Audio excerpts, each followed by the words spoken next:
अच्छा, ये हम बात कर रहे थे कि ब्रेकआउट्स की, कि जब मार्केट में ब्रेकआउट्स होते हैं तो हमने ट्रेड कैसे लेनी है। ठीक है, तो अब बात ये है कि वो ब्रेकआउट किस चीज़ का होगा, कैसा ब्रेकआउट होगा। बाज़ औक़ात ब्रेकआउट पे रीटेस्टिंग होती है, बाज़ औक़ात नहीं होती। ठीक है, बाज़ औक़ात ब्रेकआउट्स जो है वो रीटेस्ट करते हैं, बाज़ औक़ात ब्रेकआउट्स पे रीटेस्टिंग नहीं होती। तो ये सीन क्या होता है।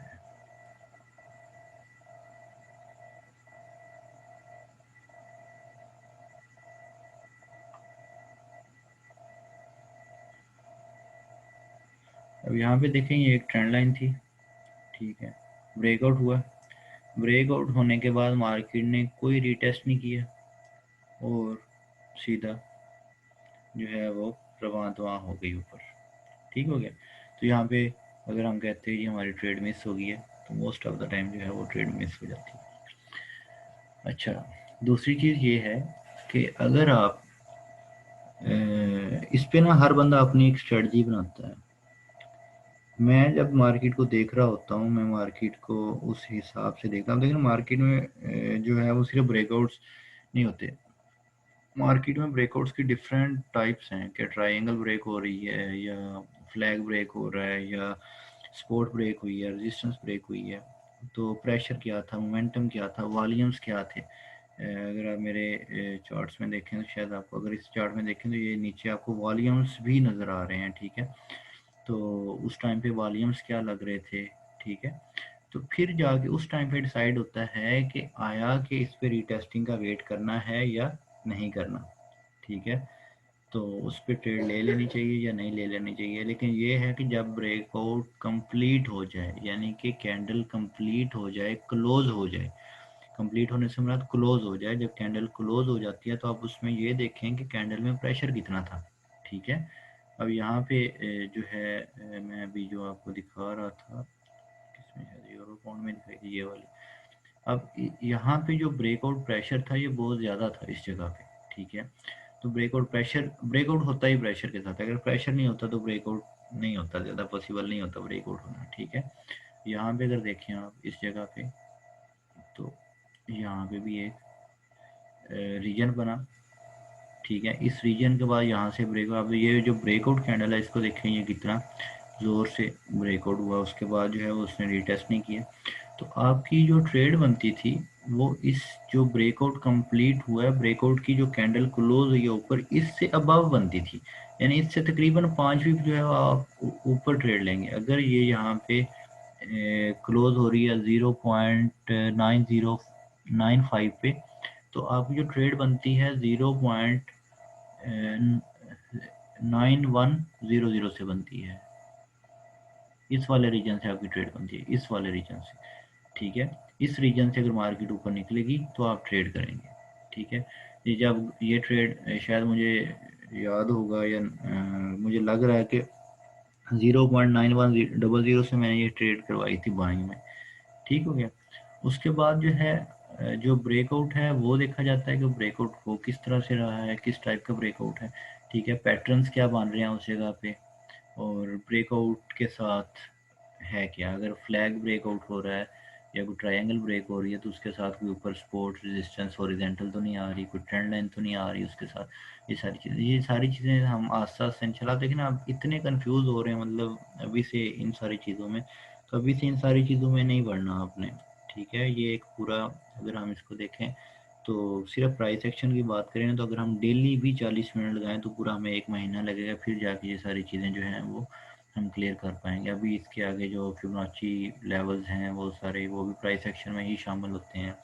ठीक है, इलियट वेव थ्योरी है वो भी प्राइस एक्शन में शामिल होती है। Trend line, types of trend line, ठीक है, support, resistance, supply demand, regions, ये सारी चीज़ें जो हम इंशाल्लाह नेक्स्ट वीक से, अगर आप इंटरेस्ट शो करते हैं इसके अंदर, तो मैं इंशाल्लाह नेक्स्ट वीक से टॉपिक वाइज वो एक पूरा मॉड्यूल होगा, मैं आपको पूरा मॉड्यूल दे दूंगा कि आज किस चीज़ की क्लास होगी, पहली क्लास किसकी होगी, दूसरी किसकी होगी, तीसरी किसकी होगी, आज कौन सा टॉपिक, पहली क्लास में किस कौन सा टॉपिक, दूसरी में मैं आपको पूरा एक सिलेबस दे दूंगा। ठीक है, जिस तरह आप एक बुक का सिलेबस देखते हैं यूनिवर्सिटी कॉलेज में, तो पूरा एक सिलेबस मिल जाएगा, उस सिलेबस के साथ हम पढ़ेंगे तो फिर जाके आपको ये सारी चीज़ें क्लियर होंगी। एक ट्रेड के लिए जब हम एक चार्ट पे देख रहे होते हैं तो हमें काफ़ी सारी चीज़ें नज़र आ रही होती हैं एक टाइम में, ठीक है।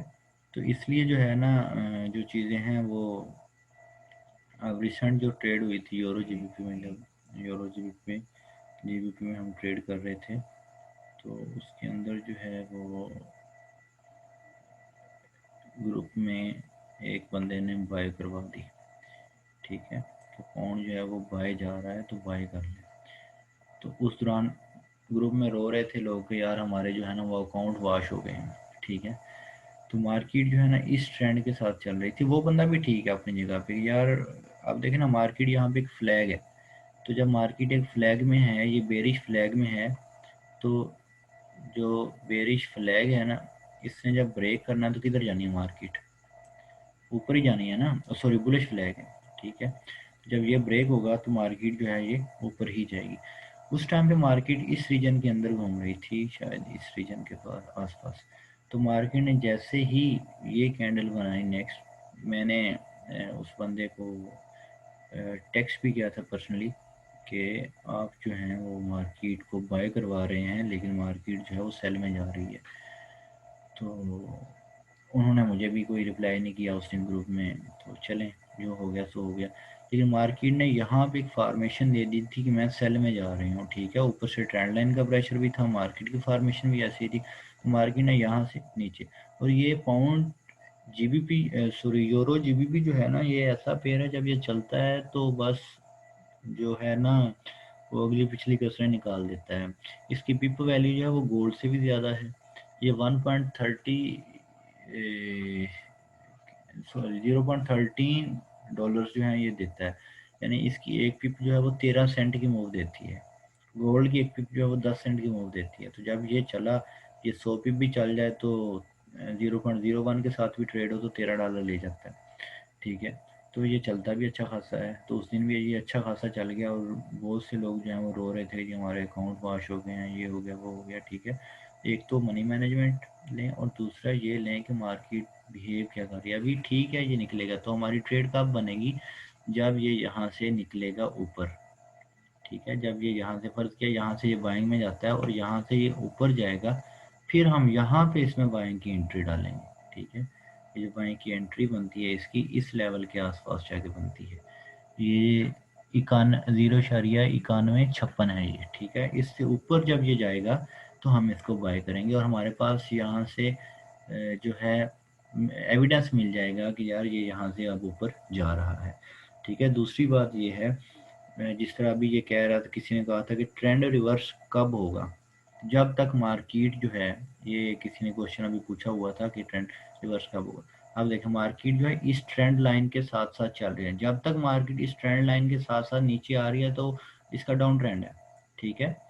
जैसे ही मार्केट इस ट्रेंड लाइन को ब्रेक करेगी, ब्रेक करने के बाद मार्केट ऊपर जाएगी, इस वाले हाई को अमेंड कर जाएगी, ठीक है। ये जो हाई है ये वाला हाई, इस वाले हाई को मार्केट अमेंड करेगी, ठीक है। मार्केट जो है इस वाले हाई को अमेंड करेगी। इस वाले हाई को अमेंड करने के बाद जो है आप कह सकते हैं कि मार्केट जो है वो अप ट्रेंड हो गई है, ठीक है। अगर इस तरह से लोअर लोस और लोअर हाइज, अब ये हाई था, अगला हाई उससे नीचे, अगला उससे नीचे, इसी तरह ये लो था, अगला उससे नीचे, अगर अगला भी उससे नीचे लग जाता है तो मार्केट का डाउन ट्रेंड ही कंटिन्यू रहेगा। मार्केट तब तक जो है वो ट्रेंड चेंज नहीं करती जब तक मार्केट इस वाले हाई को अमेंड करके ऊपर नहीं चली जाती।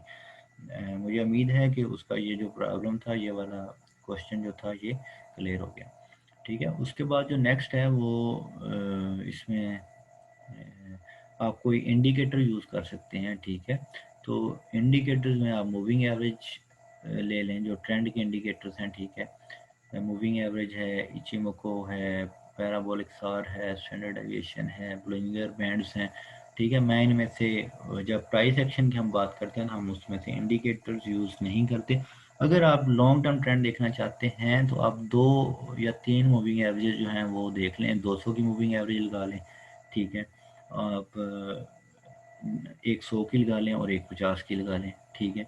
या एक छोटी भी लगाना चाहें तो 20-21 की भी एक लगा लें, ठीक है। 2-3 मूविंग एवरेजेस लगा लें। मेरे पास यहाँ किसी चार्ट में लगी हुई भी होंगी मूविंग एवरेजेस। अगर मैं अब ये देखें, यहाँ पे मेरे पास मूविंग एवरेजेस लगी हुई हैं, ये 200 की है, ये 50 की है और ये 100 की है। अब जब मार्केट इन तीनों मूविंग एवरेजेस से नीचे है तो उस वक्त तक ये मार्केट जो है वो डाउन ट्रेंड में चल रही है। अब ये देखें 200 की मूविंग एवरेज ये नीचे नीचे आ रही है। जब तक मार्केट इस वाली मूविंग एवरेज, ये जो नीचे नीचे मूविंग एवरेज है ना, ये वाली जो मूविंग एवरेज है, ठीक है, इस मूविंग एवरेज से मार्केट जो है ऊपर चल रही थी तो मार्केट बाइंग में थी, ठीक है। अब ये लैगिंग इंडिकेटर होता है, लीडिंग इंडिकेटर नहीं होता। आप इसको देख के ट्रेड नहीं कर सकते, ठीक है।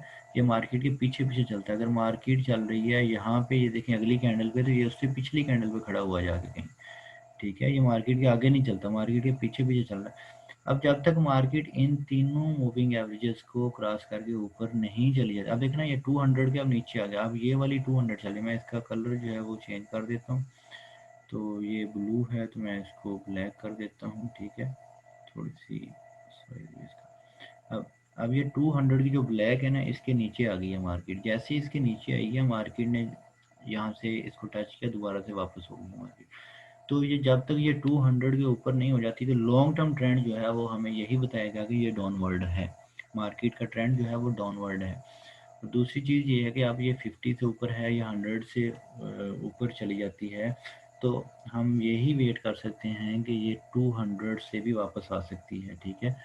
तो ये जस्ट एक इंडिकेटर है जो आप ट्रेंड देखने के लिए यूज़ कर सकते हैं, ठीक है। मैं इन पे ज़्यादा रिलाई नहीं करता। मैं जब प्राइस एक्शन की बात कर रहा हूँ तो फिर हम सिर्फ प्राइस एक्शन पे ही बात करते हैं। अब देखें ना, अब अगर यहाँ से हम देखें, ये मेरे पास ऑस्ट्रेलियन डॉलर और जापानीज़ का जो है चार्ट है, तो इसके पास यहाँ पे अब मुझे अगर मैंने सेल लेनी हो तो सेल लेने के लिए मुझे इस वाली ये जो ट्रेंड लाइन मैंने अभी लगाई है इससे इसके नीचे आने का इंतज़ार करना होगा, ठीक है।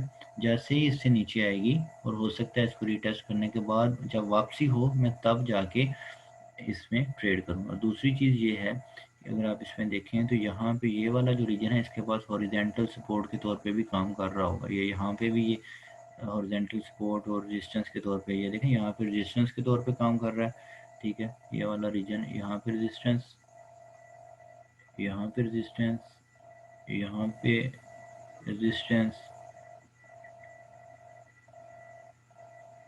ठीक है। फिर इसको ब्रेक हुआ, फिर ये सारी सपोर्ट बनता गया, ठीक है।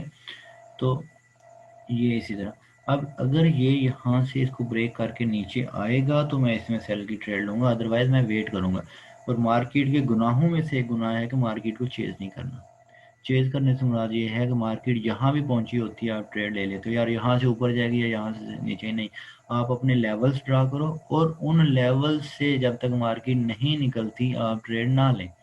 आप मेरे मोस्ट ऑफ द टाइम आप मेरे चार्ट्स देख रहे होते हैं ग्रुप में, मैंने एक लेवल ड्रा किया होता है और लेवल बताता हूँ, जब तक मार्केट इस लेवल से नहीं निकलेगी तो हम ट्रेड नहीं करेंगे।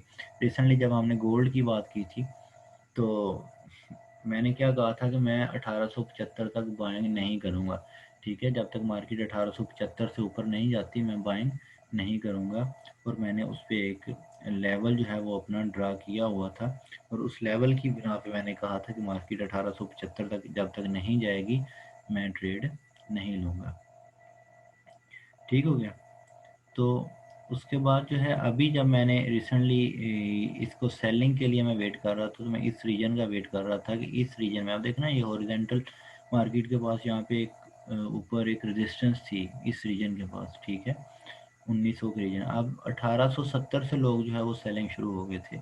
तो मैं कह रहा था कि जब ये 1875 से निकलेगी तो 1900 तक तकरीबन जाएगी। और मैंने ये आपको 240 पिप्स में क्लोज भी करवाई थी 1900 के रीजन में। और फिर मैंने सेलिंग के लिए जो है ये 1917-18 का जो रीजन है इस रीजन का वेट किया, ठीक है। और यहाँ से जाके सेलिंग मिली और अभी जो है मार्केट ये चल रही है 1898 पे चल रही है, ठीक हो गया।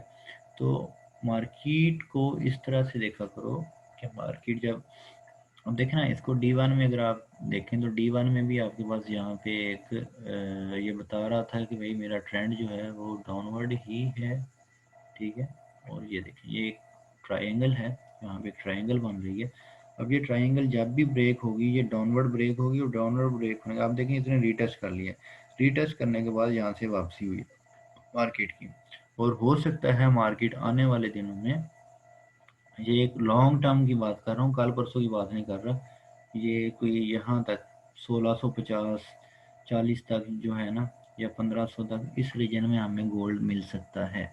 इस पे कुछ फंडामेंटल्स भी हैं गोल्ड को लेके, कुछ टेक्निकली भी। अब हमें लॉन्ग ट्रेंड जो है वो D1 टाइम फ्रेम का मतलब होता है कि तकरीबन 1-1.5 महीने की ट्रेड जो है वो हमें यहाँ से मिल सकती हैं। ठीक हो गया। तो इस तरह से आपको लेवल का, अगर आपने यहाँ से बाय करना था तो बाय करने के लिए आपको प्रॉपर इसका ब्रेकआउट चाहिए था ऊपर। यहाँ से अगर ब्रेकआउट करता है, मार्केट होती है, ब्रेक करती है, ब्रेक करने के बाद यहाँ से जाती है, फिर हम इसको बाय करेंगे, अदरवाइज हम इसको बाय नहीं करेंगे। मैंने 1900 का टारगेट दिया था 1875 से, तो वो हो गया था। अब मैंने सेलिंग के लिए इसका वेट किया अपने रीजन का, और मेरे रीजन में मुझे मिला, तो वहाँ से मैं इसे सेल कर सकता था। ठीक है। तो मार्केट, कहने का मकसद ये था कि मार्केट के पीछे नहीं भागना, बल्कि मार्केट के साथ चलना है। मार्केट को अपने लेवल तक आने दें, अपना लेवल ड्रा करें, मार्केट को उस लेवल तक आने दें। अगर मार्केट आपके उस लेवल तक आती है तो वेल एंड गुड, अगर नहीं आती तो छोड़ें, बस आपकी ट्रेड ही नहीं है। अब देखें ना, अब यहाँ पे जो मैंने एक सिंपल मूविंग एवरेज लगाई हुई होगी ये 200 की, अब ये 200 से नीचे चल रहा है, तो इसका मतलब ये है कि इसका लॉन्ग टर्म ट्रेंड भी डाउनवर्ड है अकॉर्डिंग टू मूविंग एवरेज। ठीक हो गया।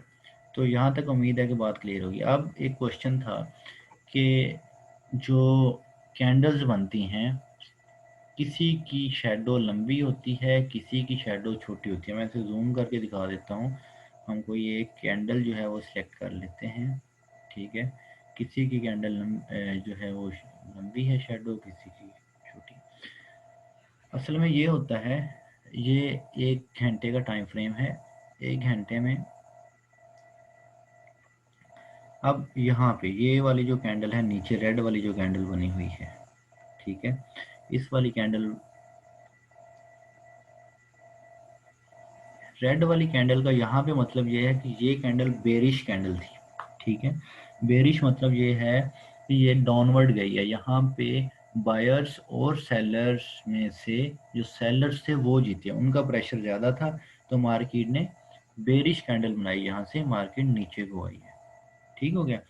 अच्छा, अब बात ये है कि अगर मार्केट यहाँ से नीचे को आई है तो क्यों आई है, ये अलग से बात है, मतलब सेलर्स बायर्स। अब कैंडल की अगर बात करें तो कैंडल में यहाँ पे, जहाँ पे ये वाली कैंडल क्लोज होगी ना, वहाँ वहीं से अगली कैंडल शुरू हो जाएगी। अब ये कैंडल यहाँ पे क्लोज हुई, यहाँ पे हम इसको मार्क कर लेते हैं, ये वाला जो रीजन था 1891 का, यहाँ पे मार्केट क्लोज हुई है ये कैंडल, और अगली कैंडल यहाँ से शुरू हुई, शुरू होने के बाद वो कैंडल नीचे आई यहाँ तक 1899 तक, 1891 से 1899 तक आई नीचे।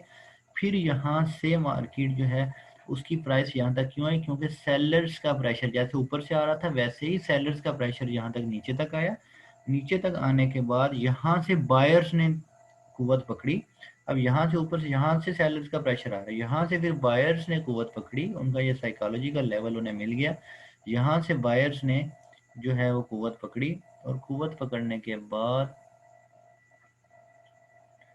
ठीक है, कुव्वत पकड़ने के बाद क्या हुआ, यहाँ से वो बाय होती गई, मार्केट होती गई। अब प्राइस कब बढ़ती है, जब किसी चीज़ की बाइंग बढ़ जाती है। अगर आप कॉमन मार्केट में देखें ना, लोकल मार्केट में, तो जब गंदम का सीज़न होता है तो उसकी प्राइसेस कम होती हैं, क्योंकि उसकी बाइंग तो हो रही होती है लेकिन उस टाइम उसकी सप्लाई भी ज़्यादा होती है। ठीक है, उसकी सप्लाई बहुत ज़्यादा हो रही होती है, तो इसलिए उसकी प्राइसेस डाउन हो जाती हैं। अगर वहाँ जब आजकल जो सीज़न चल रहा है गंदम का, या अभी 2-3 माह, 2 माह बाद जो गंदम का सीज़न जो टाइम पीरियड आएगा हमारे पास, उस टाइम पे देखेंगे तो गंदम की प्राइसेस जो है वो 6-7 हज़ार रुपये फी बोरी होती है। क्यों? क्योंकि उस टाइम पे सप्लाई नहीं हो रही होती, डिमांड तो होती है लेकिन पीछे से सप्लाई नहीं होती, सीज़न आउट हो चुका होता है। ठीक है, इसलिए जो है गंदम की प्राइसेस जो हैं वो डाउन हो जाती हैं, सॉरी बढ़ जाती हैं। अब यहाँ पे भी ऐसे हुआ, यहाँ पे एक सप्लाई रीजन था, ये वाला, ये एक सप्लाई था। यहाँ पे इस सप्लाई रीजन में मार्केट में अच्छी खासी सप्लाई हो रही थी। तो जब सप्लाई हो रही थी मार्केट में, ये बेरिश प्रेशर था और मार्केट डाउनवर्ड आ रही थी। जैसे ही यहाँ से बुलिश प्रेशर इंक्रीज हुआ, मार्केट यहाँ से ऊपर जाना शुरू, यहाँ से डिमांड लेवल, इसे हम डिमांड लेवल भी कह सकते हैं। यहाँ से डिमांड बढ़ी और डिमांड बढ़ने के बाद जो है क्या हुआ, मार्केट यहाँ से कैंडल जहाँ पे ये क्लोज होती है वहीं से अगली कैंडल शुरू होती है, कुछ देर के लिए डाउन आई, फिर यहाँ से बुल्स जो थे वो पावर में आए और मार्केट यहाँ से ऊपर जाना शुरू, और फिर यहाँ तक मार्केट नहीं गई, मार्केट वहां तक गई है ऊपर, इस लेवल तक गई मार्केट, इस वाले लेवल जहाँ अभी मैंने लाइन गई, ये जो विक ऊपर नजर आ रही है ना, इसे विक या शेडो कहते हैं, ठीक है। मार्केट इस वाली यहाँ तक गई ऊपर, यहाँ से जाने के बाद फिर से सेलर्स ने ऊपर से प्रेशर दिया, जब सेलर्स का प्रेशर ऊपर से आया, मार्केट ने यहाँ जब घंटा मुकम्मल हुआ, ये वाली कैंडल क्लोज हुई तो मार्केट इस वाले रीजन में थी, तो ये क्लोजिंग हुई मार्केट की। अगर हम मार्केट अब एक कैंडल की बात करें तो एक कैंडल में आपको 4 पॉइंट्स मिलते हैं, ठीक है, आपको एक कैंडल में 4 पॉइंट्स मिलते हैं। अब ये 4 पॉइंट्स कौन कौन से हैं, ये मैं आपको अभी बता रहा हूँ, ये कौन कौन से पॉइंट्स हैं। मार्केट की ओपनिंग हुई 1891 से, यहाँ से मार्केट ओपन हुई, मार्केट ने लो लगाया 1899 का, ठीक है। अब एक पॉइंट हो गया ओपन, दूसरा पॉइंट क्या हो गया, लो, मार्केट ने लो कितना लगाया 1899 का, फिर मार्केट गई ऊपर, मार्केट ने हाई कितना लगाया 1908 का, उसी एक घंटे के अंदर मार्केट ने हाई कितना लगाया 1908 का, और उसके बाद मार्केट की जो क्लोजिंग प्राइस थी वो क्या थी 1905 थी। अब अगली जो कैंडल स्टार्ट होगी वो कहाँ से स्टार्ट होगी, वो स्टार्ट होगी 1905 से, जहाँ पे मार्केट क्लोज करती है वहीं से अगली कैंडल स्टार्ट होती है डायनामिक मार्केट में। जब मार्केट स्टैटिक होकर दोबारा ओपन होती है तो उसमें कुछ भी हो सकता है, ठीक है, लेकिन जब डायनामिक मार्केट होती है, मार्केट चल रही होती है, उस मार्केट के अंदर जैसे ही ये कैंडल यहाँ पे क्लोज हुई, अगली कैंडल उसी प्राइस से उसके साथ ही ओपन हो जाएगी। जब मार्केट यहाँ से ओपन हुई अगली कैंडल 1905 से, 1905 से ओपन होने के बाद मार्केट ने देखें यहाँ पे कोई वीक नहीं है नीचे, यानी लो नहीं लगाया, मार्केट का ओपन भी वही था, लो भी वही था, ठीक है, मार्केट ने ओपन भी वही लगाया, लो भी वही लगाया, और मार्केट चली गई ऊपर, और हाई लगाया मार्केट ने यहाँ से 1916 का, 1905 से 1916 का हाई लगाया, 1916 का हाई लगाने के बाद मार्केट दोबारा वापस आई, और इस रीजन में, ये वाला रीजन जो था 1912 का रीजन था, इस रीजन में मार्केट क्लोज हुई। जैसे ही इस रीजन में मार्केट क्लोज हुई, अगली कैंडल उसी रीजन से स्टार्ट हुई, 1912 से ऊपर गई, ठीक है, हाई लगाया, कितना हाई लगाया 1915 का हाई लगाया, 1915 का हाई लगाने के बाद मार्केट नीचे आई, नीचे आके मार्केट ने 1907 का लो लगाया, 1907 का लो लगाने के बाद मार्केट इस रीजन में 1909 के रीजन में जाके मार्केट क्लोज हो गई, ठीक है। इस तरह से कैंडल फॉर्मेशन होती है, ठीक हो गया। तो ये आपकी मेरा ख्याल है अब तक आपको क्वेश्चन जो है वो समझ आ गया होगा, ये वाला क्वेश्चन का आंसर मिल गया होगा, ठीक है। अगर नहीं समझ आई तो फिर मुझे दोबारा आप कहना, मैं इंशाल्लाह दोबारा भी आपको बता दूँ ये वाली बात, ठीक है। अतीक कह रहा है जी हाँ जी आगे समझ, ओके जी, यहाँ तक क्लियर हो गया। अच्छा, दूसरी बात ये है कि अब जो है वो हमारे तकरीबन जो है क्वेश्चंस भी कंप्लीट हो गए हैं, ब्रेकआउट का भी मैंने आपको बता दिया, टेक्निकल जो है ना, अब टेक्निकल्स पे अभी बात ना करें, अब ये जो मैंने आपको सपोर्ट रेजिस्टेंस बताई आप इसी पे प्रैक्टिस करें, और सपोर्ट के पास से आपने सेल करना है, सॉरी बाय करना है, और रेजिस्टेंस पे आपने सेल करना है, अगर ब्रेक हो जाए रेजिस्टेंस तो आपने बाय कर लेना है, अगर सपोर्ट ब्रेक हो जाए तो आपने सेल कर लेना है, ठीक हो गया। तो अभी इस तक आप थोड़ा सा अभी इस पे काम करें इंशाल्लाह, ठीक है, ये बेसिक लेवल्स हैं, अगर आप इनको ड्रा करना सीख जाते हैं, इन पे काम करना सीख जाते हैं तो आप अच्छा खासा इससे अर्न कर सकते हैं। फिर कैंडलस्टिक फॉर्मेशन है वो किस तरह से बनती है इंशाल्लाह हम उस पर भी बात करेंगे, पूरा एक प्रॉपर कोर्स होगा इसका इंशाल्लाह। अच्छा, उसके बाद जो है कुछ चीज़ें वो मैं आपको दिखा देता हूँ इसकी डेरिव की भी, ठीक है।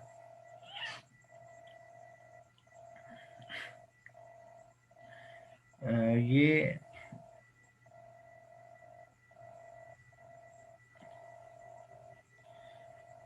ये वाली स्क्रीन नज़र आ रही है अब आपको जी,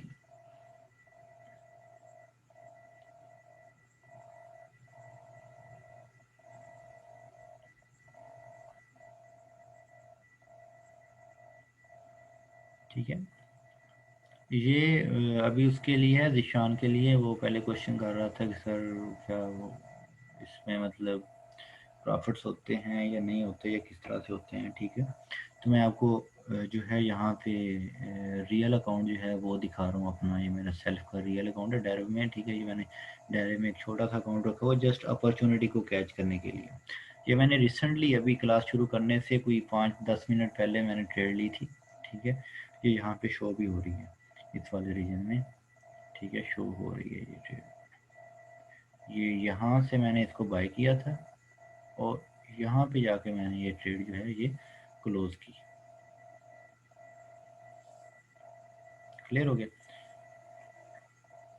ये स्पाइक्स होते हैं, स्पाइक्स इसमें कैच करने होते हैं, ठीक है।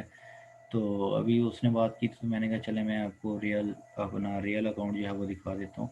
तो इसमें मैं आपको हिस्ट्री दिखा देता हूँ, ठीक है। हिस्ट्री में अगर आप देखें तो ये वाली ट्रेड थी वो जो चल रही थी, ठीक है। ये मैंने 0.20 से बाय किया था और इसी एक ट्रेड से मुझे तकरीबन ये जो है $10.5 ये तकरीबन $11 का $11.5 का प्रॉफिट था। मैंने थोड़ा वेट किया तो फिर मैंने 10.5 में क्लोज किया मार्केट, ठीक है। जब मार्केट इस प्राइस पे थी तो मैंने इसको मार्केट को $10.5 एक ट्रेड से लेके अभी क्लोज किया है। तो जब मैंने ये ट्रेड किया तो ट्रेड करने से पहले मेरे अकाउंट में सिर्फ $15-16 थे, क्योंकि ये सिर्फ मैं अपॉर्चुनिटी के लिए रखता हूँ। इसमें मैं फ्रीक्वेंट ट्रेड नहीं करता, बहुत कम ट्रेड करता हूँ। मुझे कभी कभार इस मतलब आ जाता है यार चलें कर लें ट्रेड कोई, तो इसमें कर लेता हूँ, अदरवाइज मैं इसमें फ्रीक्वेंट ट्रेड्स नहीं करता। तो ये अपॉर्चुनिटी के लिए रखा हुआ है। तो मैं जब ये सिर्फ आप यहाँ पे जब क्लास के लिए सेटअप कर रहा था तो मुझे यहाँ पे नज़र आ गया, तो मैंने कहा यार क्यों ना इसको बाय किया जाए। तो जब मैंने इसको बाय किया तो ये मुझे अच्छा खासा ये प्रॉफिट देगा। और ओवरऑल ये मैं इस वीक या हफ्ते के अंदर जो है ये कोई $40-41 जो है वो इससे निकाल चुका हूँ, ठीक है। ये तब होता है जब आप अपनी कोई एक स्ट्रेटजी बना लेते हैं और स्ट्रेटजी बनाने के बाद आप उस पर स्टक हो जाते हैं, ठीक हो गया। अगर आपके पास स्ट्रेटजी नहीं है, आपके पास $10,000 का अकाउंट भी होगा तो आप उसे वॉश कर लेंगे। तो ये बूम एंड क्रैश का भी मैंने पहले भी बताया था, ठीक है, कि ये किस तरह से वर्किंग करती हैं मार्केट्स और कैसे इनमें काम किया जाता है। और ये सारी चीज़ें जो हैं ये मैंने आपको बता दी थी बूम एंड क्रैश के वाले से। अगर बूम एंड क्रैश में आपको कुछ करना है या काम कर रहे हैं या कुछ इसके मतलब कुछ पूछना है तो वो मुझे आप इनबॉक्स या ग्रुप में डिस्कस कर लेना, वहाँ मैं आपको ये सारी चीज़ें जो हैं बता दूँगा, ठीक हो गया। तो ये कोई ऐसा मुश्किल काम नहीं है। इसके अलावा अगर आपका कोई क्वेश्चन है तो वो बता दें। ये ज़ीशान मैंने आपको ये जो रियल अकाउंट है तो वो मैंने आपको दिखा दिया है। तो यहाँ पे देखें ये वाला मेरा रियल अकाउंट जो है ये लगा हुआ है।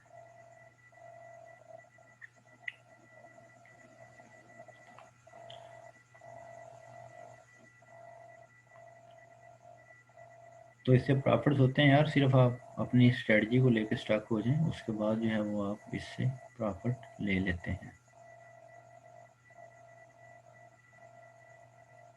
और अगर किसी का कोई क्वेश्चन है तो यार वो बता दें, हम अभी इसमें डिस्कस कर लेते हैं। और किसी को कुछ पूछना समझना है, कुछ और क्वेश्चन है मनी मैनेजमेंट के हवाले से, अगर किसी का कोई क्वेश्चन है ना तो वो बताए जल्दी से।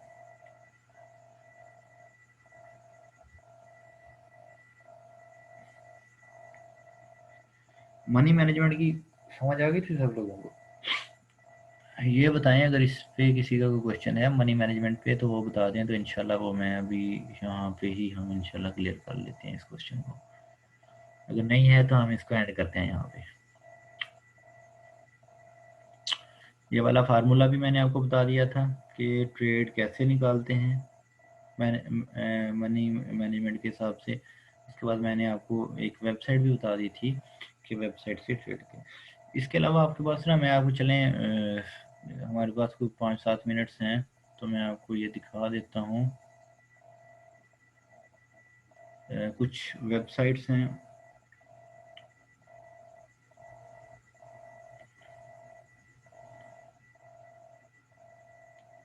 जो जहाँ से आप इसके मतलब जो है वो अपनी ले सकते हैं। इंफॉर्मेशन वगैरह ले सकते हैं। investing.com है, यहाँ पे आए, यहाँ पे आप आके यहाँ पे फॉरेक्स में देख लें, ठीक है।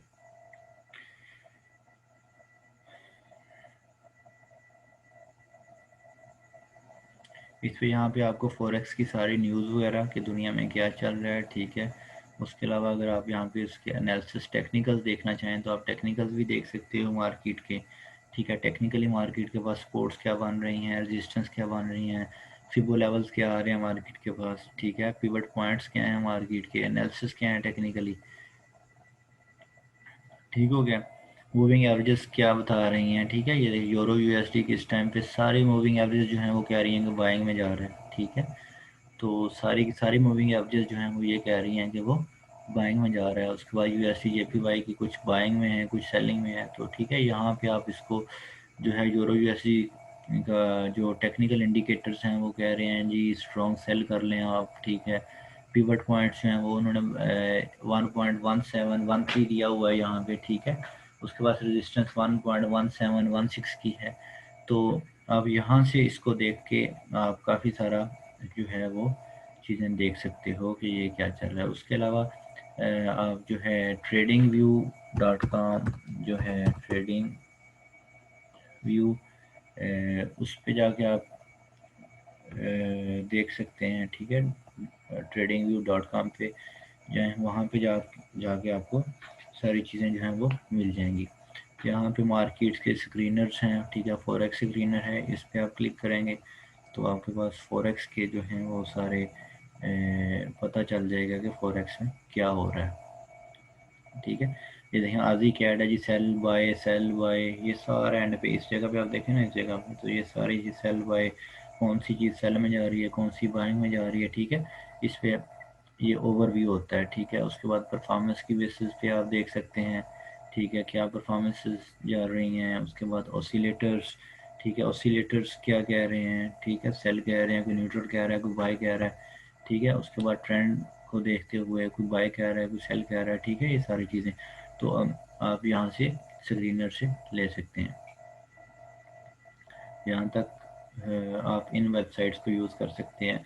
और न्यूज़ देखने के लिए जो आपने वेबसाइट यूज़ करनी है वो है फॉरेक्स फैक्ट्री, ठीक है। फॉरेक्स फैक्ट्री जो है ये मोस्ट ऑफ द टाइम जो है ये वेबसाइट जो है ये यूज़ होती है न्यूज़ देखने के लिए, ठीक है।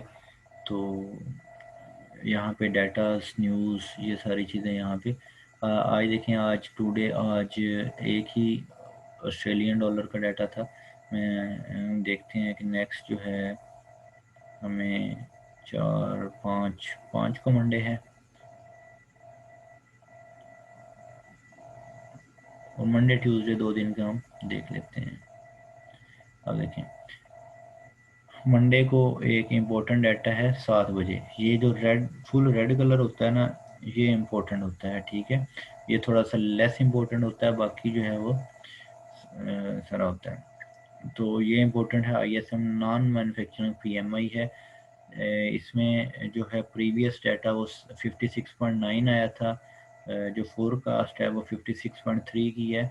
अब देखते हैं कैसा क्या आता है। अगर इस फोरकास्ट से 56.3 से ज़्यादा आ जाता है तो इससे डॉलर की वर्थ बढ़ेगी, यानी डॉलर के बढ़ने से यूरो यूएसडी नीचे जाएगा, GBP USD नीचे जाएगा, USD JPY ऊपर जाएगा, USD कैड वगैरह, मतलब जो जिनके साथ USD आता है, जो USD से शुरू होते हैं वो ऊपर जाएंगे, USD पे एंड होते हैं वो नीचे जाएंगे।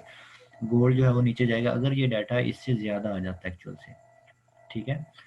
यहाँ पे अगर आप इसके क्लिक करेंगे तो ये आपके सामने खुल जाएगा इस तरह। यहाँ पे आप पढ़ सकते हैं कि ये रिलीज होता है monthly, third business day after the month and. जैसे ही महीना ख़त्म होता है, अगला महीना शुरू होता है, तो तीसरा बिजनेस डे जब एंड होता है तो उसके बाद ये आता है।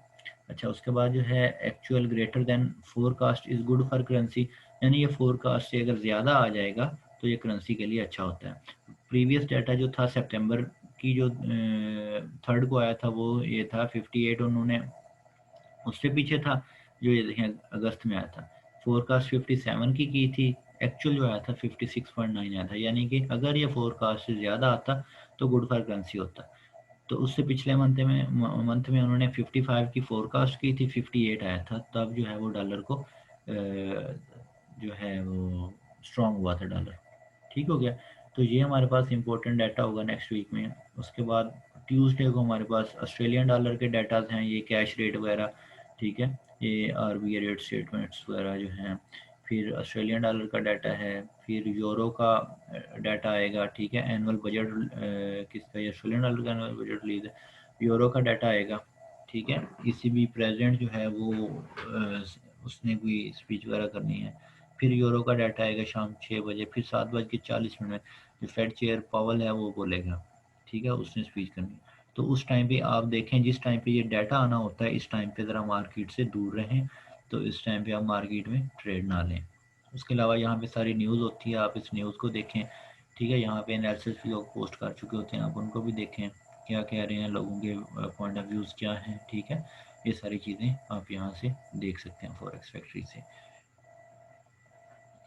तो अगर यहाँ तक कोई मसला है तो ये भी बता दें, ठीक है, कि इसके अलावा अगर आप कुछ और पूछना चाहते हैं वो बता दें, अभी हमारे पास कुछ टाइम चल रहा है।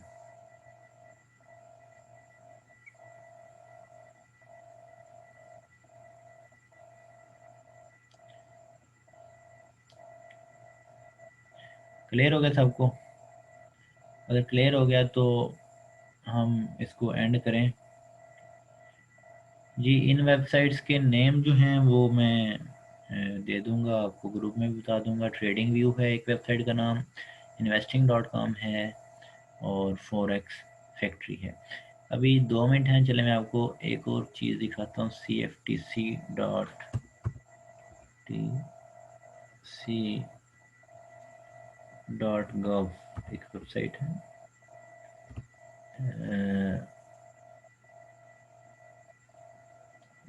ये हमें ओपन हो जाती है, ठीक है। तो इस पे जाके ना आप रुझान देख सकते हैं कि मार्केट जो है वो किस साइड पे जा रही है। ये यहाँ पे ऑप्शन है commitments of traders, commitments of traders में जाएं, और उसके बाद जो है यहाँ पे ऑप्शन होगा